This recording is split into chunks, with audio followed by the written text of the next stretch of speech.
O Malafaia era um garoto.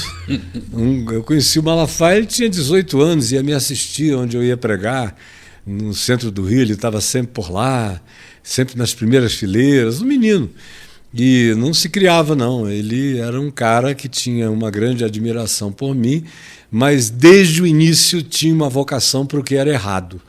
Ele sempre foi acostumado com aquela política adoecida das Assembleias de Deus, que são mais políticas do que o Congresso Nacional, fazem política há muitos anos e política do pior tipo.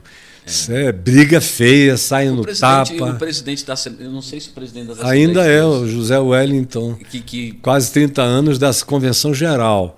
E é o Manuel Ferreira, é o presidente da Convenção, pelo menos o presidente emérito da Convenção de Madureira. De Vossa Excelência. E aí um filho dele assumiu a presidência, mas ele ainda é o emérito.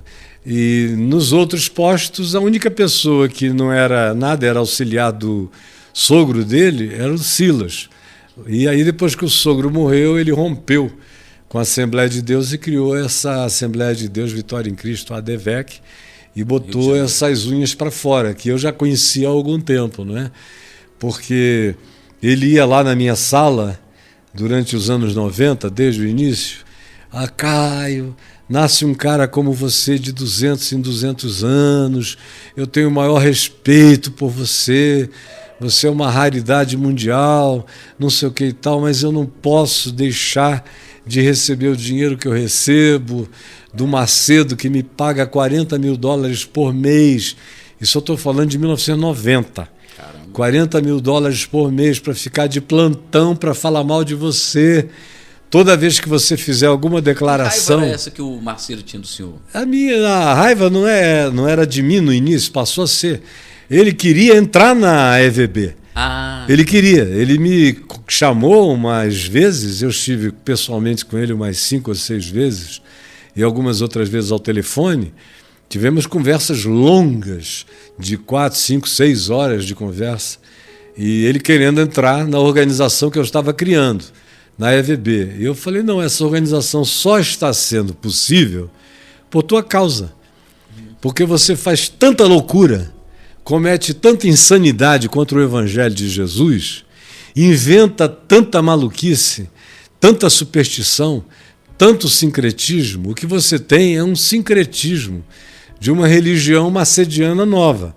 Você tem um grito de guerra que é Jesus Cristo é o Senhor, que só fica na placa, não fica aqui dentro, no púlpito ninguém ouve falar de Jesus.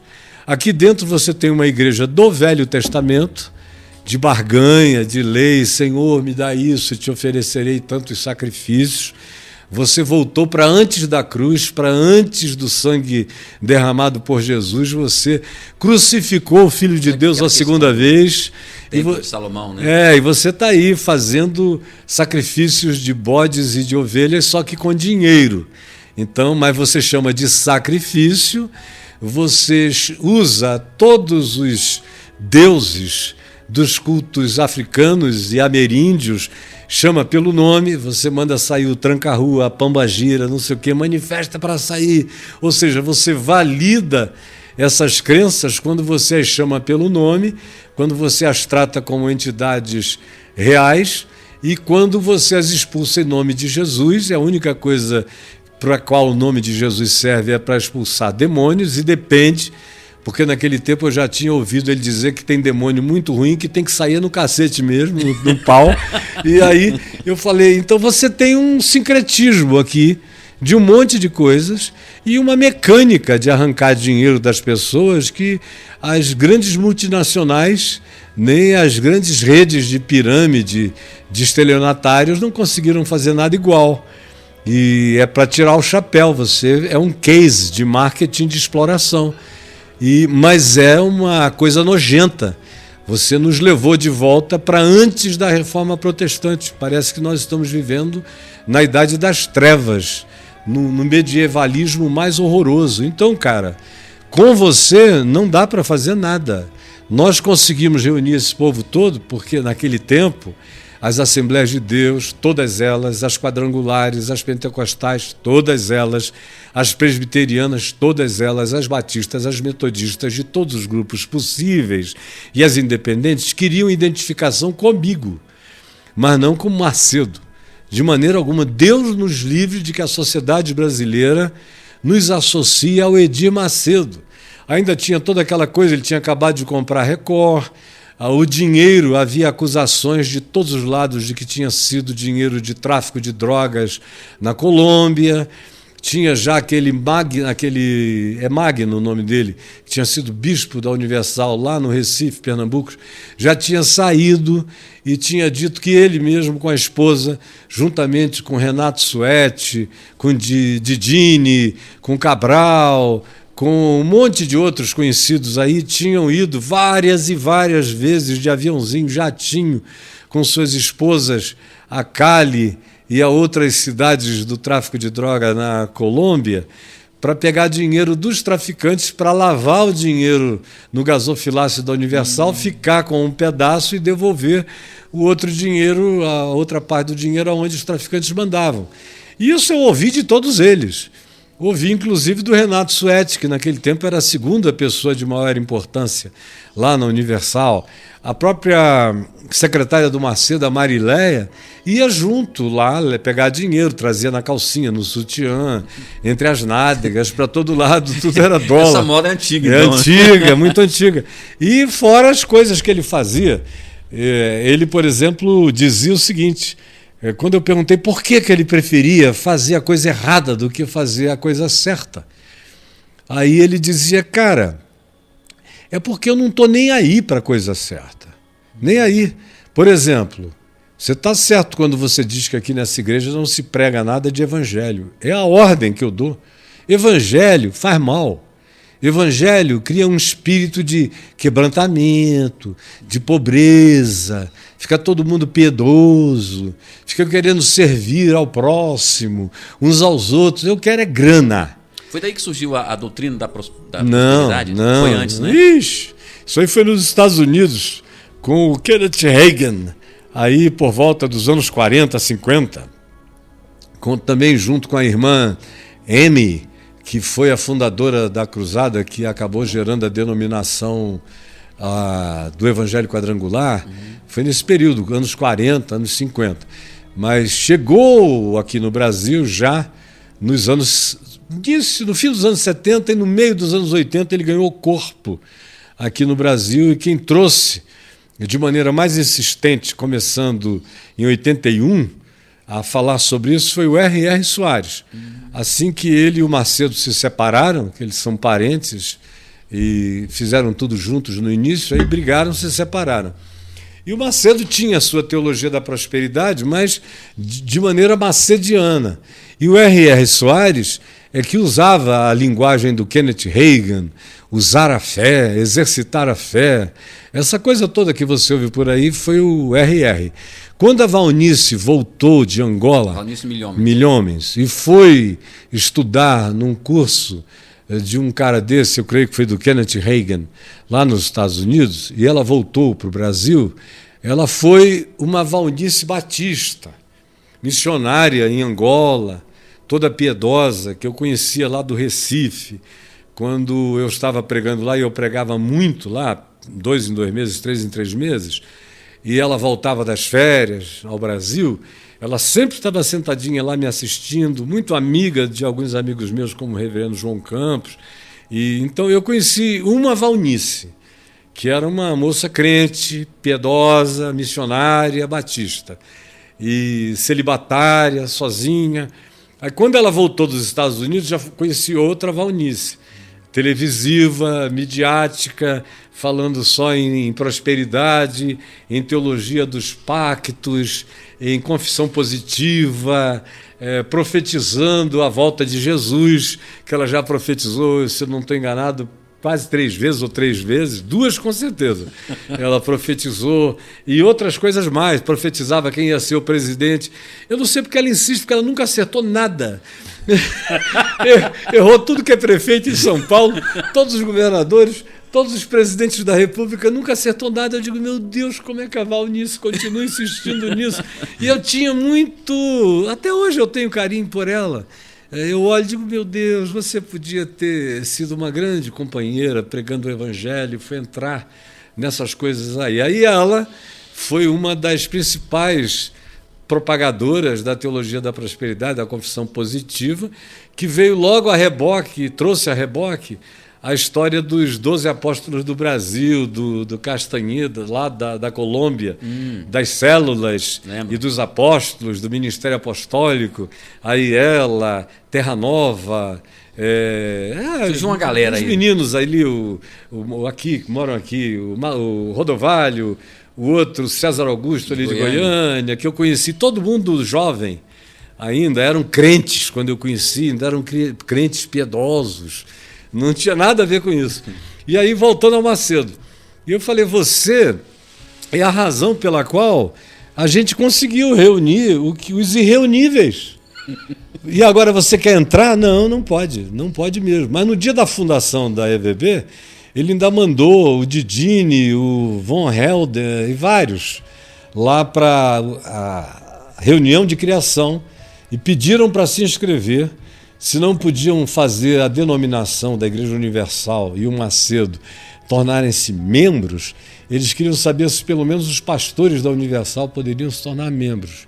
Eu falei, e vocês vão obedecer os critérios éticos da Associação Evangélica Brasileira? Porque nós temos, antes de formarmos a associação, nós ficamos 3 anos nos reunindo, definindo princípios de uma média evangélica ponderada de natureza ética, que atendesse o escopo minimamente razoável de todos os grupos denominacionais, estabelecendo um fiel da balança do que não podia ser negociado sob pena de nós criarmos uma coisa que não era evangelho e que era contra o evangelho de Jesus e o testemunho dos apóstolos.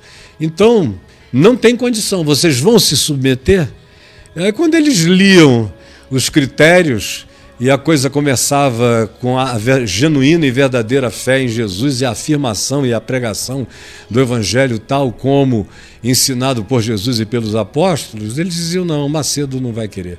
Não vai querer. Porque o Macedo mesmo já tinha me dito que a pregação dele não era como a minha. Ele falou, você prega com o que você quiser. Você prega com camarão. Aí você prega com minhoca, você prega com peixe, que você pega e pega outros maiores, você pesca com carne, você tem uma variedade de iscas enormes, você pesca com pão, quando é um peixinho menor que você quer pegar.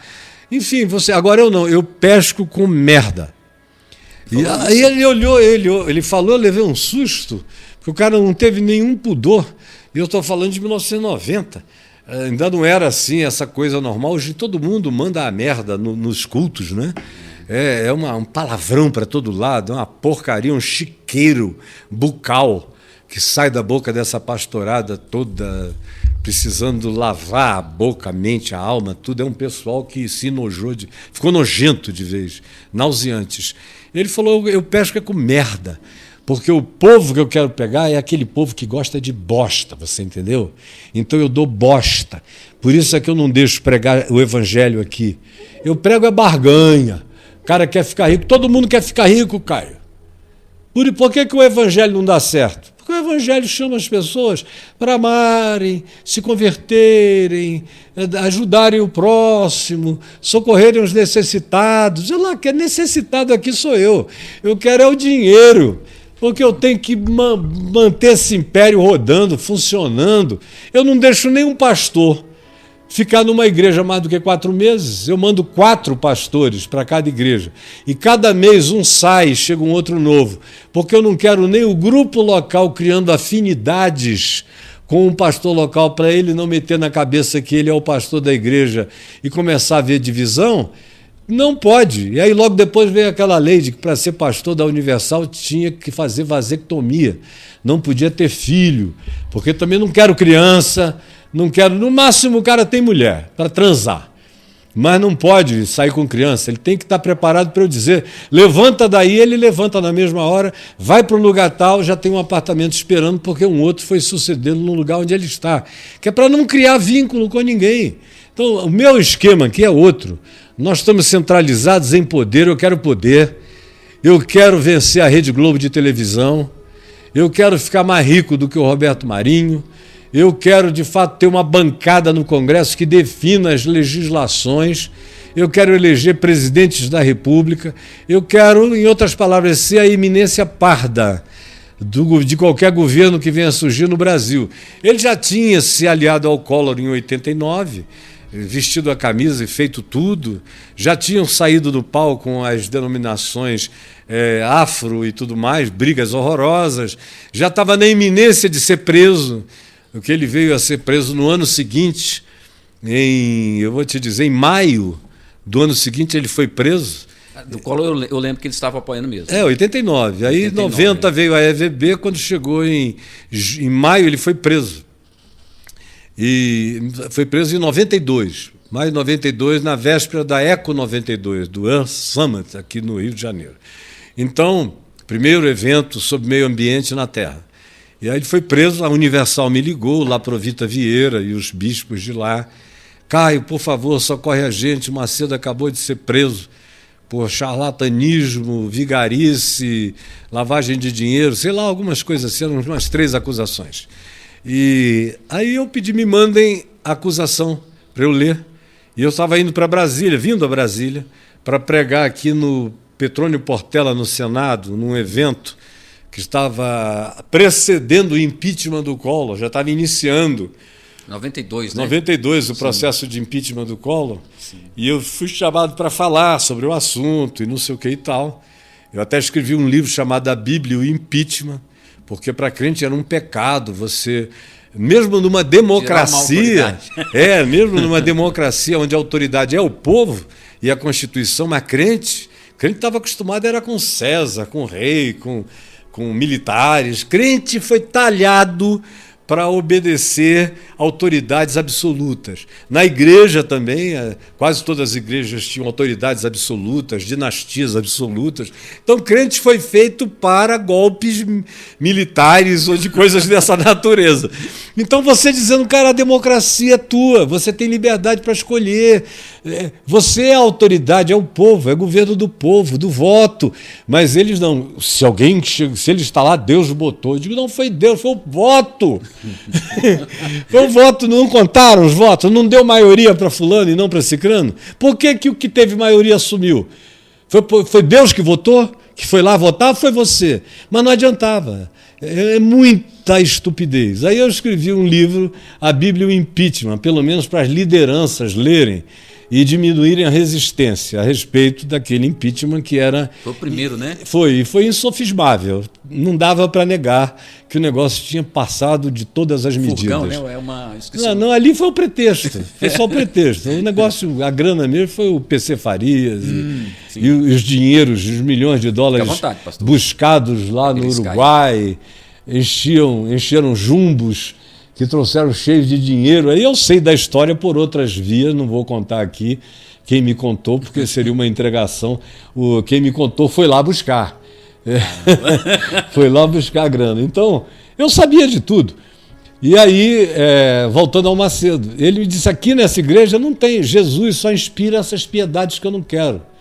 Eu quero aqui, não é o que está certo, é o que dá certo. E o que dá certo é o que eu faço. E para reunir meios, dinheiro e recursos, eu faço qualquer negócio. Eu dou cheque sem fundo, eu emito nota fiscal fria, eu lavo dinheiro. Ele falou na minha cara, eu ouvindo assim. Falei, não é possível, esse cara deve estar num dia surtado. De nada de Deus. Nada. Aí eu perguntei, escuta, e onde é que Jesus entrou nessa história toda? Aí ele disse, não, no início eu era do candomblé, então quando eu me converti, eu fui lá para a igreja tal, depois acabei lá com o bispo Roberto McAllister na Nova Vida, mas era uma coisa assim muito educada para o meu gosto. Aí eu falei para o McAllister, olha, eu estou saindo daqui porque o senhor não vai a lugar nenhum, o senhor vai ficar aí com essa coisinha educadinha, eu quero é botar para quebrar, e o senhor vai ouvir falar muito de mim ainda, do que eu vou fazer nesse país. Aí ele e o Soares saíram juntos. Pois bem, aí ele, nas outras reuniões que a gente teve, foi mais ou menos um repeteco da primeira. E eu disse, escuta, Macedo, você disse isso, isso, isso. Você pensou a respeito? De lá para cá teve alguma coisa que te fez mudar de ideia? Não é exatamente isso e tal e tal. E eu fui ficando convencido de que eu estava lidando com um cara que tinha convicções perversas, completamente dele, que ele não estava disposto a abrir mão de nada, não se condoía com nada nem com ninguém. Não demorou muito tempo, ele começou a perseguir pessoas lá dentro. O Renato Suete mesmo, que era o braço direito, quando ele esteve preso, e eu ajudei a tirá-lo da prisão, naquele tempo a Universal disse que foi a fala que eu fiz aqui no Petrônio Portela, quando eu terminei de falar sobre o impeachment do Collor e tudo mais, eu falei sobre a prisão do Macedo, e que os argumentos que eu tinha lido nos autos eram muito frágeis, pífios. E eu falei, se formos aplicar esses mesmos princípios de um modo geral, eu queria sugerir como presidente da Associação Evangélica Brasileira que praticamente 80% dos pastores evangélicos fossem presos também, porque praticam o mesmo tipo de estelionato. E também vocês deveriam prender todos os sacerdotes católicos, que transformam uma hóstia em corpo de Cristo, e que o povo chega a pensar que se morder a hóstia pode sangrar porque é o corpo de Cristo, que a Eucaristia é Jesus transubstanciado e tal. Então, se for usar essas categorias que se usou para prender o Macedo, não escapa praticamente ninguém, muito pouca gente, inclusive do meio pentecostal e neopentecostal. É uma injustiça que ele esteja lá sozinho, se a acusação for essa. Agora, se vocês quiserem lidar com coisa séria, eu falei lá para todo mundo, estavam todos os senadores, lotado de deputados federais, o próprio Lula estava presente na mesa comigo, e o presidente do Congresso, o presidente da Câmara, várias pessoas daquela época, das figuras mais eminentes, e ouvindo aquilo, e o povo ficou em pé e aplaudiu quando eu terminei de falar aquela história do Macedo. Falei, se vocês quiserem fazer coisa séria, o Macedo eventualmente merece uma auditoria da Receita Federal, para ver de onde vem tanto dinheiro, sem nenhuma origem declarada, finalidades que não são muito claras, o dinheiro da igreja se mistura com recursos pessoais, a coisa começa sendo adquirida em nome da igreja, daqui a pouco você vê que é propriedade privada do Macedo. Mas como os autos não constam disso, a minha sugestão é que ele seja libertado o quanto antes, ou então que prendam todo mundo. E aí, como não dava para prender todo mundo, o Macedo foi libertado. Aí me ligou, muito grato, achou que por eu ter dito aquilo, eu tinha mudado pessoalmente de posição. Aí teve mais uma insistência para entrar na EVB. Eu falei, não, cara, eu só falei o que é verdade. Agora, eu não estou em favor de nada do que você faz. Para mim, é tudo contra o Evangelho. E aí eu fui ficando apavorado quando eu fui vendo pessoas como o Robson Rodovalho, o César Augusto, o Estevão Hernandes me procurarem, que eram membros da EVB, me procurarem e dizerem, Caio, você é o nosso presidente, mas eu preciso abrir o coração e dizer o seguinte, eu estive com o Macedo, rapaz, o cara é doido, mas dá certo. Aí eu falei, o quê? Eu me lembro de tomar um café aqui com o Rodovalho e o César Augusto no Hotel Torres, em janeiro de 1990, no Congresso Geração 90, aqui em Brasília, em janeiro de 90. Aquele hotel que fica na torre já, mesmo, ele já acabou. Acabou. Já acabou. Era de uma família, turístico, né? Família amiga minha, de árabes queridos, tinha um restaurante lá no Alto Árabe, excelente e tal, onde eu me hospedava naquele tempo regularmente. Então, a gente tomando café ali, e eles me disseram isso, eu olhei para aquilo e falei, não acredito que vocês estão falando isso. Não, a gente vai imitá-lo, mas não totalmente. Nós vamos fazer uma adaptação para fazer uma espécie de universal para classe média, classe média alta. Então a gente vai tirar alguns fetiches, vamos tirar algumas coisas, mas a arquitetura, a estrutura de poder, a piramidalidade, todas essas coisas que a gente viu como é que funcionam lá, nós vamos manter, porque só dá para ter dinheiro e fazer diferença, e comprar TV, e comprar rádio, e criar um nome, e ter poder político, e ter os políticos na mão, se a gente se tornar ministérios midiáticos, como o dele, com instrumentos de mídia, isso e aquilo. Eu ouvindo aquilo tudo, daqui a pouco vem o Estevão Hernandes, e me diz praticamente a mesma coisa, parecia que tinham combinado. Eu fiquei chocado, eu falei, o que deu em vocês? E ouvi a mesma história que eu já tinha ouvido do Macedo. Caio, tudo que você prega está certo, mas não dá certo. Não dá dinheiro. Não dá certo. E é isso que a gente não quer, a gente precisa ficar rico. Você só tem dinheiro para fazer o seu ministério, sem apelar, sem abusar, sendo exatamente conforme o Evangelho de Jesus, porque você é uma pessoa grande demais, respeitada demais, visível demais, amada demais. Então todo mundo quer te ajudar. É um privilégio te ajudar. Todo mundo volta para casa e diz, obrigado, Deus, porque eu estou ajudando o Caio. Por isso você tem meios para fazer tanta coisa linda no país inteiro. Agora, nós não somos você, a gente tem que apelar mesmo. E nós vamos apelar. Eu falei, é uma pena, porque não vai dar para a gente manter uma associação limpa, ética, sim.